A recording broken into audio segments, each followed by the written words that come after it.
Vadodara 24 news channel હવે જોઈએ અગત્યના સમાચાર।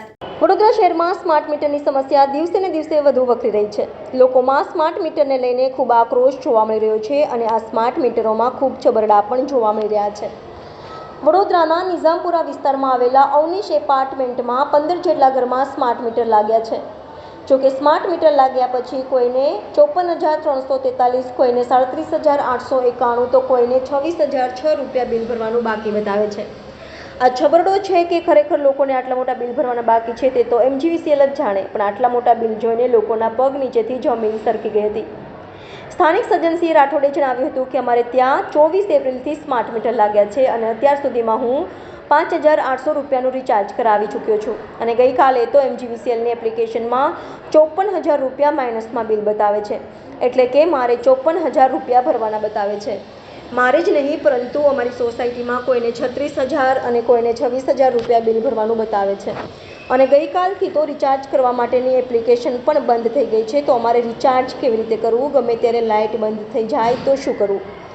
સ્માર્ટ મીટર લાગ્યા બાદ બિલ ભરવાનું બાકી બતાવતા લોકોને થઈ હાલાકી, રિચાર્જ કરવા માટેની એપ્લિકેશન પણ બંધ। વડોદરાના નિઝામપુરા વિસ્તારમાં આવેલ અવનીશ એપાર્ટમેન્ટમાં 15 જેટલા ઘરમાં સ્માર્ટ મીટર લાગ્યા બાદ બિલ ભરવાનું બાકી બતાવતા લોકોને થઈ હાલાકી। સ્માર્ટ મીટર લાગ્યા પછી બધું બમણું થઈ ગયું છે। વપરાશ એ લોકોને કેમ છે કે તમારા ઘરમાં 2 BHKમાં રોજનું 21 થી 23 યુનિટ વપરાશ છે, એ કઈ રીતે શક્ય છે? અને બિલ તો ફટાફટ કપાઈ જાય, રોજના 250 રૂપિયા કપાય છે મારા પર ડે। તો શું હું 250 રૂપિયાનું વીજળી વાપરી શકું છું? જો 250 રૂપિયા તો મહિનાનું કેટલું થાય? 2 મહિનાના 14,000 રૂપિયા બિલ તો ખાવાનું શું? વીજળી ખાવાની અમારે કે કાં તો પછી તાળા મારીને ઘરને બંધ કરીને બહાર જતા રહેવું પડે જંગલમાં। બીજો કોઈ વિકલ્પ જ નથી અમારી પાસે। શું કરવાનું હવે એમ? કેટલું અત્યારે બાકી બતાવે તમારું?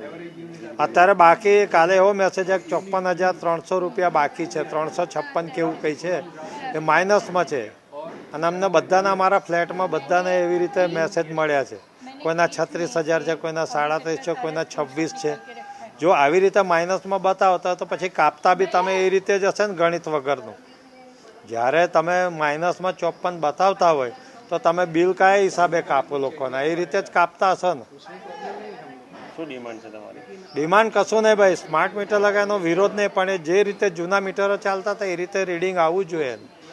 રાત દિવસ વાપરતા એટલી તો ખબર પડે ને માણસને। અને ના કરી શકતા વગર કામના તો કોઈ લાઇટ પંખા બંધ ચાલુ કરીને જતા નથી રહેતા। વોશિંગ બંધ કર્યું, એક રૂમના લાઇટ પંખા બંધ કર્યા, બીજું તો હવે શું કરીએ? તો બી 250 રૂપિયા આવે છે, 200 રૂપિયા મિનિમમ આવે છે પર ડે। શું નામ છે આપનું? મારું નામ સજ્જનસિંહ રાઠોડ।